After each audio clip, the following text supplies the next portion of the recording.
It's Tuesday and it's No Filter Tuesdays. Welcome, everyone.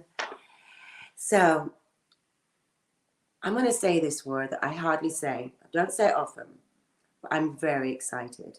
Because when you dream of a rock star, who do you dream of? I know who I dream of. I'm excited because he's a multi-Grammy award-winning rock icon, an actor, a producer, a designer, an architect, an activist, and most recently, an author. He's unarguably one of the most stylish men on the planet, and he is my Gemini brother. Ladies and gentlemen, please welcome the one, the only, the rock star of rock stars, Lenny Kravitz. Hey, Len! Hey, sis. How you doing? Look at you! So good to see you. Oh, my God, you too. I'm still here in the Bahamas. I've been here for 7 months, and I haven't left this rock. Lenny, you've been there for 7 months, but you look, and I can see that you've been doing incredible things. So, I mean, I'm just going to jump right in. Your discipline. I watched the men's health video. Bloody hell. So, I mean, please walk me through that routine. You are so disciplined, that I know, but am I going to get that if I do? You know, I've been here. It's been an amazing time. First of all, I didn't know I was going to be here this long. When I left Paris on March 4th, I thought I was coming here for 5 days. So I packed a bag for 5 days. I was going to get a little rest, and then I was going to New Zealand and Australia to continue the tour. Yeah. And of course, the world changed, and here I am. But it's turned out to be a really creative time, a time for inner exploration, reflection, taking care of my mind, body, and spirit. And just knowing that I have this time. I mean, we live the same kind of lifestyle. We're always moving. I mean, when was the last time you ever had time like this? I mean, I don't know if I ever have, even as a teenager. Childhood. Yeah. I'd say childhood. Since being a child. So, yeah, part of my day is, making music, which is what I always have to do because music is oxygen for me. I got my garden going back up when I came here because I wanted to make sure I had good organic food on hand because I wasn't sure what was going to happen with the shipping. Things have been okay. It's been not too hard getting things in. And then I've been taking care of my body, working out and, Well, let's go to it because you always, first of all, you're one of the most, I've known you for so long, and for me, you're like family. You're one of the most, you've remained so humble and such a loyal brother and friend to me.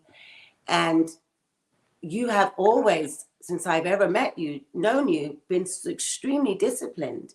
And your body is your temple. Absolutely. I learned that from my grandfather. When I was a little boy, my grandfather, a Bahamian man, very strong man, hardworking man. Always, when he wasn't working, was always taking care of his body. And, as a young teenager, I didn't want to be bothered with that. I wasn't interested in it at that point. But I used to watch him, and he used to go out in my mother's backyard with a broomstick handle that he'd cut off. It was about this big, and a belt from his pants. And he'd wrap the belt around this thing, and he'd wrap the belt around a tree, and he would use resistance, and he would just train with this piece of wood and a belt. And I would look at him, and I thought he was crazy. And now here I am, all these years later, working out in the Bahamas on a tree. It's funny how you end up doing the things that the folks before you did, that you didn't think you would do. But I'm so grateful to, everything he taught me.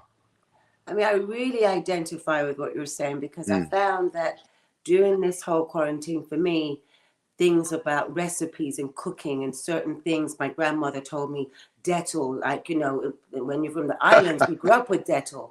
And so it goes in the bath. It's just something we always did. So yeah, all these Caribbean things, folks don't play around. They use their stuff. yes. Yeah. I know. And just like you're saying, all these things that I look at grandma saying, oh my goodness, wow, you know, I'm not going to do that. I'm doing. Hmm. And it really is the basis of the foundation of us. Yes. Yes. So saying that, can we start from the beginning? So wait a minute. I'm missing your cooking. Is that what I'm hearing? You've had my cooking, Len. Remember my cooking Yes, in I've New had it. And York? that's why I'm saying I'm missing it. I'm cooking. I'm loving it. I'm loving this whole time. Hmm. I am. I'm taking advantage of it, Yes. and just a lot of self-reflection, a lot of bridging gaps where the may have been a bit wider for no reason, just because of time. Hmm. So, but may I ask you, starting from the beginning, where were you born? I was born in Bedford-Stuyvesant, Brooklyn. Uh, that's where my grandparents lived. That's where my mother lived before she married my father. She was still living at home. Can we And please tell the folks, because this whole new generation of folks out there today, your mother, who she was, because I had the pleasure of meeting your mother at yes, Seventh and yes. Fail, and Well, she just was Roxy Roker, and she started out as a theater actress in New York City, um, working with various companies, but her main company was the Negro Ensemble Company, which was an amazing theater company in New York City, where so many of our wonderful African American actors and actresses uh, from her generation came from. mm, And then in 1975, Norman Lear came to see her play The River Niger on Broadway, and asked her to come out to Los Angeles to audition for the role of Helen Willis on The Jeffersons, which was a spin-off um, of All in the Family, which was a cultural phenomenon. And the we got Jeffersons that in became London. this. Yeah, the Jeffersons became the same, ran for 11 seasons, and you know, uh, she played the first half of the first interracial couple on Yeah, primetime television, and the first big. It was interracial a big deal, kiss no? on primetime television, which was, I mean, this is 1975, but and interesting. It's interesting that she ended up portraying her actual life, on TV and standing uh, for that. And that's when you're talking about your father's side. Yes, my father was born in Brooklyn as well. His father was born in Kiev, which is now Ukraine, Mm-hmm. and so that's my background. And they met at Rockefeller Center, where they were both working at the time. My mother was a secretary working How for did an you? How executive. do you? How do you? How was it growing up between the two cultures? I Did you I do I Shabbat? saw it as normal. I didn't even think about it. I mean, I didn't know about race. I knew that my mother looked how she looked, and she had darker skin than my father, but that didn't mean anything to me. I didn't know there was any issue about it. Um, I just thought that that's what life was. And our house was full of every kind of folks. This is the late 60s in New York City. This is the artist scene. Everybody's hanging out. I saw every color, every background, every religion, every tradition. You saw and royalty too. and Yeah, and that right. and that was life. Not Yeah. until I went to the first grade and my parents walked me to school, and I suppose that morning my parents were the only parents that didn't match when we walked in the school, and this kid jumped out in front of me and pointed his finger and made an issue about my father being white and my mother being black, and I had no idea why he was doing that or what he was talking about. How did that make you feel? Well, I didn't understand it. I mean, because he stopped and he he shouted and he pointed. And later I asked my mother, what was it about? What does he mean? And I think that's when we, you know, had our first real conversation about race. My mother taught me to embrace both sides equally. You're no more one than the other. You cannot discount one side. Your father is a Russian Jew, blah, blah, blah. He's from, you know, here, we're from there, you know, African, Caribbean. And you should enjoy and be proud of who you are and of that mix. But society and the folks in the streets are only going to see you as Black. And at that time, that was, you know, I understood what she meant. And I've always identified as a Black man, as a, you know, person. But I tell people all the time, everyone's like, I'm like, Lenny is so grounded and Bohemian in his roots. I said, Lenny's island. They're like, really? I'm like, yes, Rockstar he is. But he is solid in art. And I love that about you. Absolutely. I was raised by, especially why I'm here today, and you know what nourished me as a young person were these strong Black women. I had an abundance of strong Black women. We're going to go into those strong Black that women gave me love and attention, and were the rocks of the family. I hear you on that one. When you were 5, is it true that Duke Ellington played for you? Yes. My father was very much into the jazz world, and you know, he although he was a journalist and he was in news, I think he really wanted to be in the music business. And so on the side, he would promote jazz, and so he knew all these folks. And on my 5th birthday, we went to the Rainbow Room. The Rainbow Room. Yeah, up to the Rainbow Room, up in 60 whatever floors up, and that's where many of the jazz greats played. It was a venue that hosted, you know, jazz royalty. Yeah. And we went to see Duke Ellington, and we actually showed up for the sound check. And my father took me to meet Duke, and Duke was very sweet. He sat me on his lap during sound check, and so I sat on his lap, and he put his arms around me, and he was playing the piano. And you know, obviously, I didn't know who Duke Ellington was or what that meant. I just knew that I liked his music. He was a really nice man. He had this white suit on, and you know, a silver, you know, kind of goatee and slick back hair. And then during the show, later on, the orchestra played Happy Birthday for me. And the lead saxophonist, Paul Gonsalves, walked up to our table and played the melody. And, you know, later on in life, I found out who Duke Ellington was. And I was blown away that I, you know, had this time with him. Growing up, it must have been magical for you, because you've also, I'm going to get there, you've got some very interesting godparents. I think I got to meet one of your godmothers. Who did you meet? I got to meet Diane Carroll.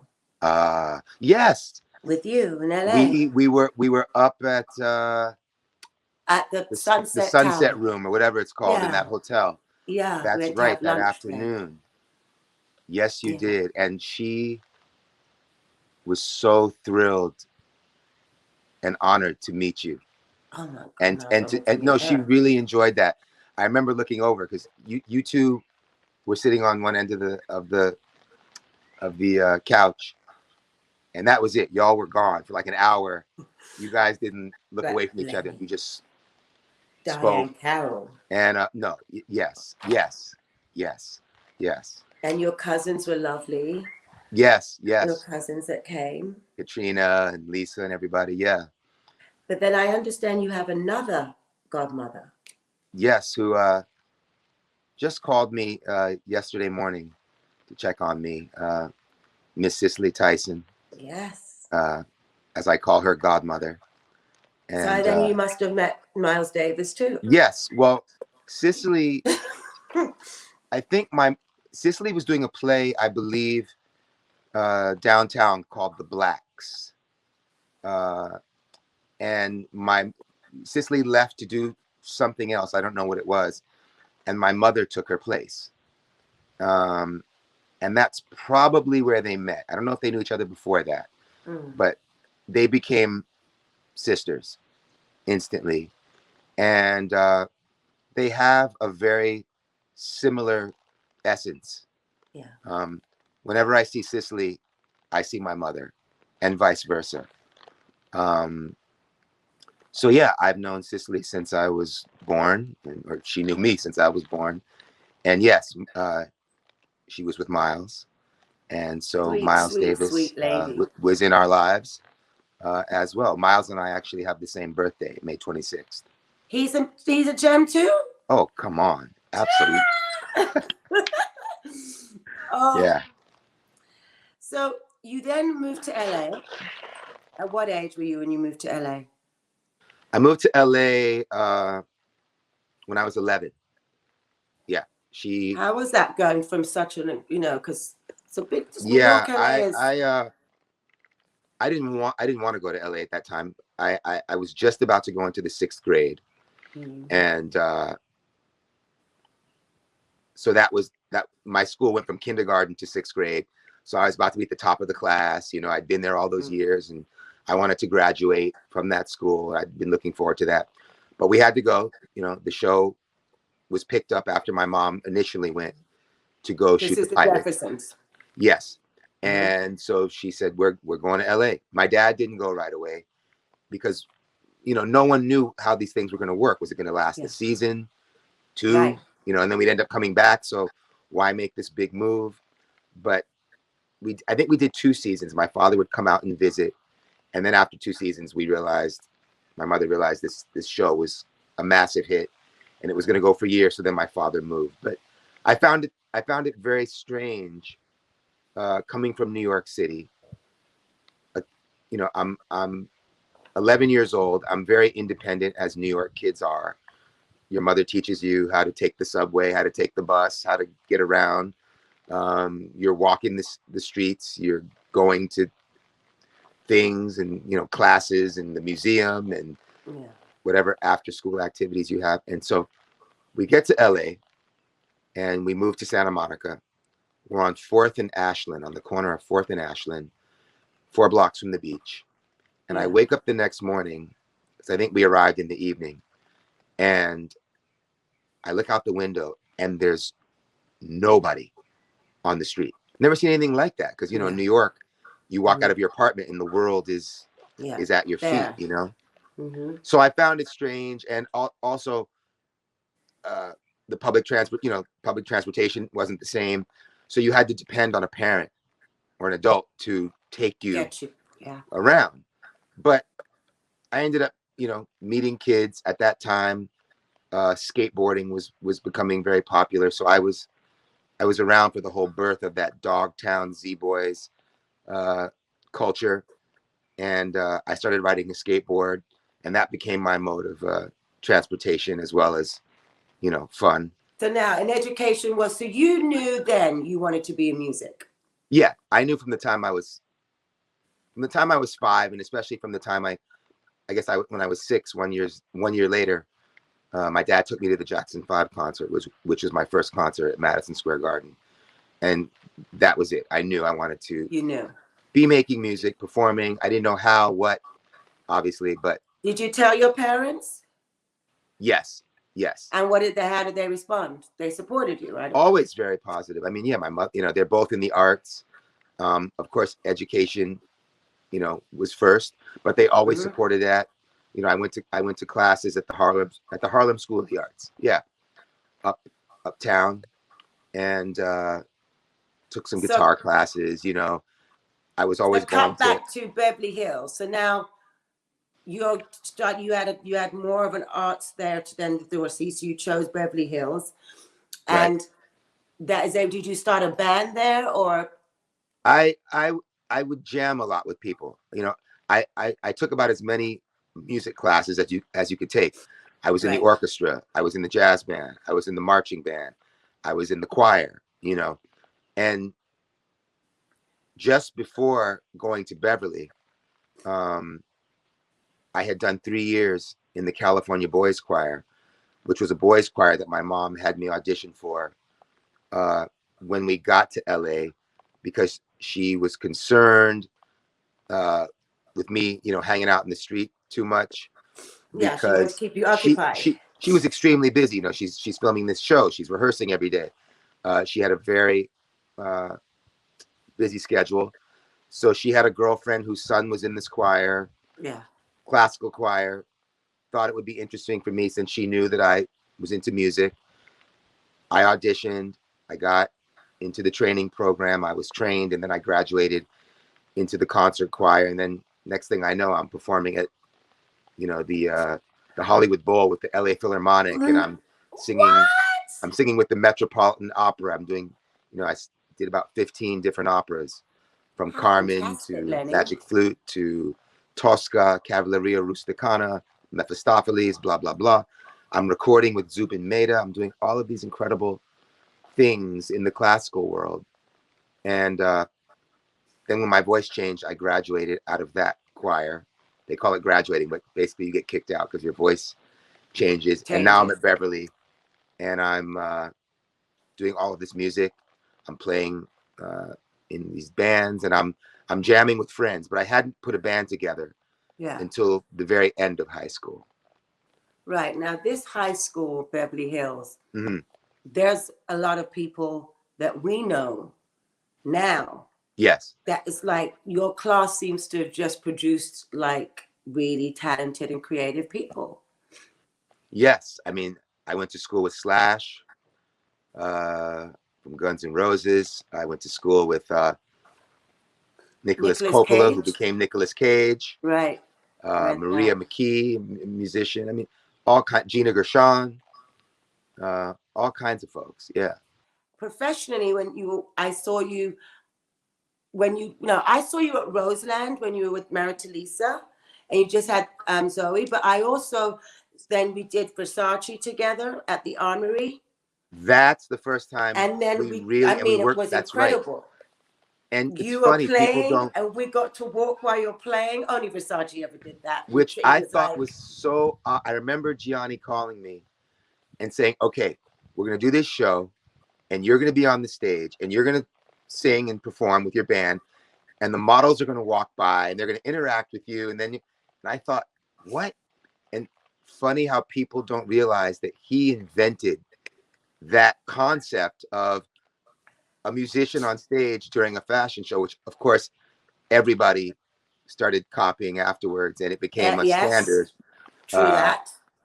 Gianni came up with that whole. No one had done that before that. I mean, I remember everything. I remember every single thing. And we were like, they were like, do you know him? I was like, well, I met him once before. I was like, then you get to the 90s. Right. Now, I heard that when you would sign to your first record company, they would tell you that, your music, that it wasn't white enough and then it wasn't black enough. Right. How did you deal with that? I mean, I thought it was ridiculous. You know, first of all, when they were referring to white, they were referring to the rock and roll side of me, which I thought was very odd. so they don't know Because about Chuck Berry and everybody else? last I checked, black people invented rock and roll, so I didn't understand that concept at all. But yeah, they thought I didn't fit into a box. And Geminis I was don't fit in playing boxes. I was playing rock and roll based music mixed with all kinds of other things. And they, if I was going to see a black executive, it was too white. And if I was going to see a white executive, it was too black. It was too funky. So they didn't know where to put me. And I kept I kept working for years and years, you know, refining my sound and trying to get people to understand it. And then finally I met Nancy Jeffries, Jeff Aroff, and Jordan Harris at Virgin. At And Virgin. they understood it. They weren't sure how they were going to make it work or how it would be marketed, but they believed in me You and they made believed it in my work. sound. I remember Yeah. Jeff Aroff and Jordan. Yeah. So your first break, you'd say, was what year? My first break? Yeah. I got signed in 88. The album came out in 89. And then my first break on the road, because, you know, I played like a couple of small clubs when I first came out. But Tom Petty was the first one to take a chance on me. And he took me on an American arena tour, opening for him. And then it was 3 artists. Then it was Bob Dylan. Yeah. Bob took me on tour. And then David Bowie took me on tour. So those 3 really gave me my break out on the road. Amazing, Lenny. Yeah. And then Rose, I don't know the concert, the tour that I saw you on, the one at Roseland, but that's the one I remember. Mm-hmm. And you've told me over the years one story that I don't think most people know. There was once, I think many times for you, Michael Jackson, and Prince in the studio together. What was that like? That was during that time where you used to come hang out at my place on 38th Street. Yeah. I lived on 38th Street, and if you remember, Puffy lived on 38th Street, like 1 block down. And anyway, this house that I had there became sort of a hangout for everybody. We used to have parties in the downstairs hallway. You used to come all the time. You always had the most beautiful in fact, that's when you studios, started though. coming over and cooking like at midnight. I know, And always late for the and food. bringing your hot sauce. But I got it done. So anyway, yeah, Prince calls me one afternoon and says, "I need you to be ready in 30 minutes. I'm coming to get you." I was like, "Where are we going?" He said, "We're going to go mess with Michael."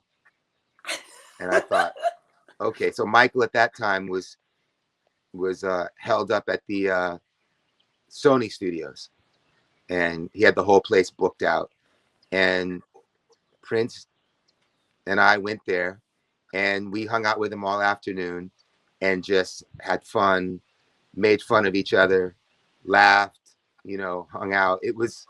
That's amazing. It was a trip. But I remember for the first time feeling so normal. I was like sitting between these 2 guys, and, you know, I got my dreads, and, you know, I'm unshaven, and, you know, I'm probably a little funky, haven't changed my clothes, you know. And Prince and Michael are pristine. I mean, the hair is done, you know, the makeup is done, every crease is in place, you know, and I'm sitting between these 2, you know, being the ruffian, right? And so I was completely entertained, but it was a very fun afternoon. There's no video, there's no pictures. It's a memory. It's just a memory. Yeah. Beautiful memory. Yeah. Now, was this around the time, had you done Justified My Love with Madonna yet? Had you produced that track yet? I had done that right after. That was like 90, 91. No, end of 90. Because it was in between Let Love Rule and Mama Said. Right. Yeah. And I had come up with that track earlier. And I knew it wasn't for me, but I knew it was really good. And so I called Madonna on the phone, because I had met her just that year in Europe. We used to hang out. She'd take me to clubs with her and go dancing with all her friends. And I called her and said, "I have a #1 song for you." And it was. And you know Madonna. No, you don't. Yes, it was. I said, yes. I said, I do. That was a groove. That was a vibe. She said, "Bring it over." So I went over to her studio, brought it over, put the cassette in, turned it up to 10. She said, "Play it again." Played it again. And she said, "Okay, let's record it tomorrow." And yes, it became #1. And Mondino did the video, right? John Baptiste Bat. did the video, who I was already friendly with. MTV banned it, which was the best thing they could have done, because there was a controversy behind. That's true.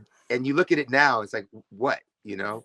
But they banned it, And then Madonna was so smart. They made videos and they sold the videos and people were lined up. I remember being, I think I was at Keith Richards' apartment or something, but he lived right there near 4th and Broadway where Yes, Tower by was. Tower Records. And I remember looking Yeah. down and people were wrapped around the apartment.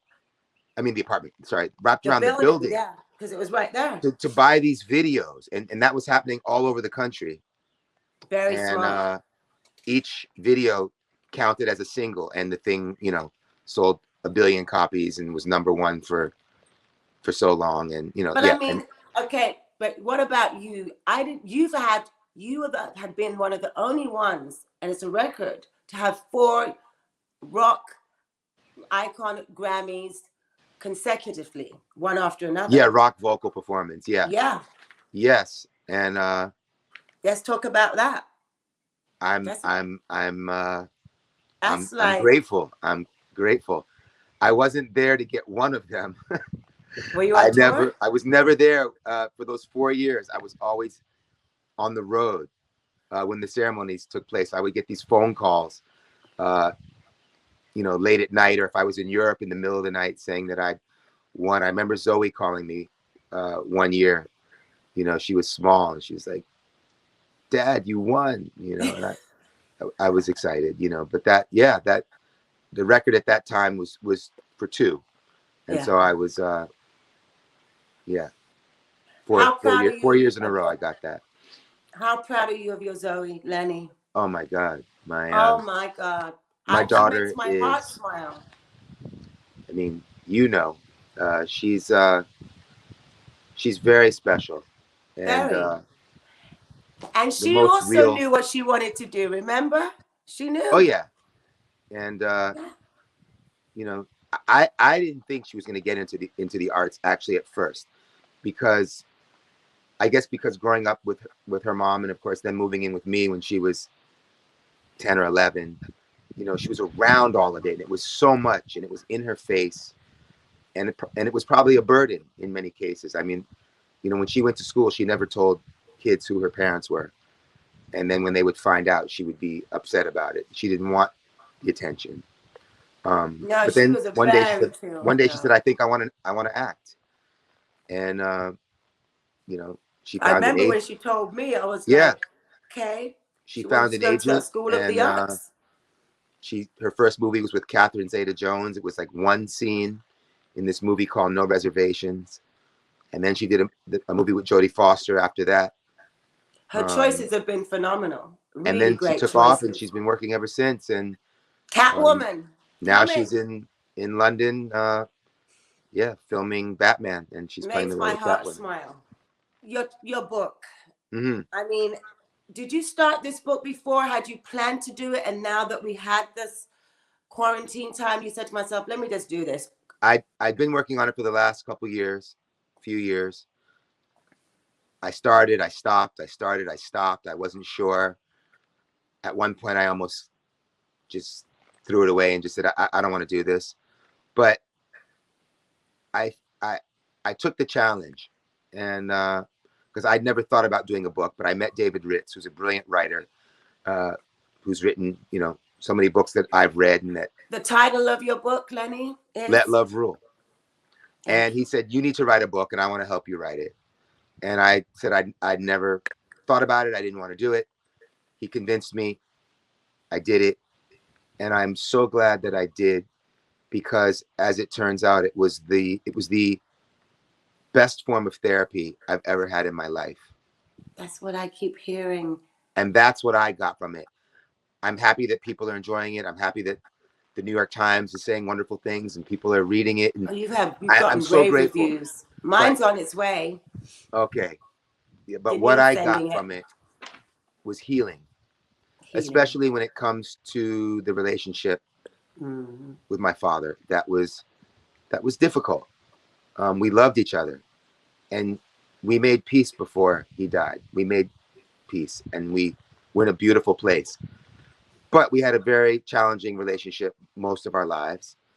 And even though we'd made peace, as I was writing the book, I realized I was still holding on to certain things. And by seeing my father as a character, not as my father, but he's a character. He's a character on a page. On the We're page, all yeah. characters in the book. I'm a character, you know. I was able to really step back and look into his life and see him as a human being that was trying to make it through this life experience the best he could with what he had. Mm-hmm. And through doing that, all of the remaining judgment fell away. Yeah. I was able to see him in a completely different way, and I started to love him as though he was still here, And he in a is new way. another And way. it was a revelation. It was a revelation. Yeah. Well, I have a memory of you and your dad that never left me. It was in Paris, actually. I came to see you in Paris, and after the show, you said, come back to your dressing room. And you just got off stage. And normally we give you your space, but you said, Right. come. So I came. And I just remember your dad putting the towels around you. Oh, yeah. And patting you down and Yeah. make you, that's something that stayed with me always. Oh, that's beautiful. That's the memory I have. I mean, Lenny, what do you think of what's happening now? There's a song that you wrote, that Bank Robber Man, that I think perfectly fits right now. Again, Yeah, has it changed? That was a racial profiling situation that I was in, where I had, you know, 2 or 3 squad cars chase me down the street, put me up against a fence, and I had many guns at my head. Many. Pointed at you. Many, yes. And I had that situation as a teenager in LA, in Beverly Hills. I'd been on the ground with my head to the concrete 2 or 3 times with a gun in my head. You know, I've experienced this. I understand it. I mean, what's going on right now is just, it's uncanny to me, because you and I have grown up and been around people and seen people fight this fight. You know, people from my parents' generation, my grandparents, they fought that fight. They lived through all of that horror. And, you know, I think about my grandfather being alive now. If he could see what was going on, how backwards we've gone from the direction we were going, he wouldn't believe it. And, you know, the bottom line is, in all of this, is love and unity and all the things that sound cliche and corny that are not. Because if we don't learn to live on this planet with each other and accept the differences and respect the differences, I don't have to live like you. You don't have to live like me. But I respect the way you live and who you are and what you come from and the differences. And, you know, so if we don't learn to come together, no political party, no president, no one will be able to save us. We are going to have to decide if we want life or not. And that comes down to how we're treating ourselves and how we're dealing with each other and how we're going to help each other and how we got to put anger out of the equation. It really is love at this point. It really is. You know, it really is. And I hear you. When are we going to understand that, yes, we're all different? We're never going to all be the same. We're never going to have the same point of view. But why can't we respect it? You know? Yes. Lenny, when you get here, I'll be at home to DJ. I'll be your resident DJ. It's the only place I ever want to DJ. Do you remember our theme song? Oh, I just can't help myself. Help myself. I know. First of all, let me let everybody know that Naomi Campbell is my favorite DJ on the planet. We have these parties in the basement of my house, in this very secret room that fits about I don't know, maybe 50 people can fit in it, crammed. And Naomi has kept us dancing and celebrating life from midnight till 6 or 7 a.m. solid. And It's the vibe of you you have and the you most home and eclectic playlist. You know music history so well. You impress me every time you do that. Lenny Kravitz, I love you so I much. love you, sis. I miss you. I'm proud of all you're doing. I can't wait to get my book. I'm going to call After you when you I read it, get give it. me a call and we'll talk about it. I'm going to call you when I get it. And it's like you had an epiphany. I see. It's just like, it's really And amazing. thank you for having me. Thank you for your time. I love you. I love Have you. a blessed rest of the day. All right, sweet. Be safe. Bye-bye. Bye, baby. Lenny Kravitz, ladies and gentlemen. I didn't want to get off, but he's got other interviews to do. And how honest and humble, real.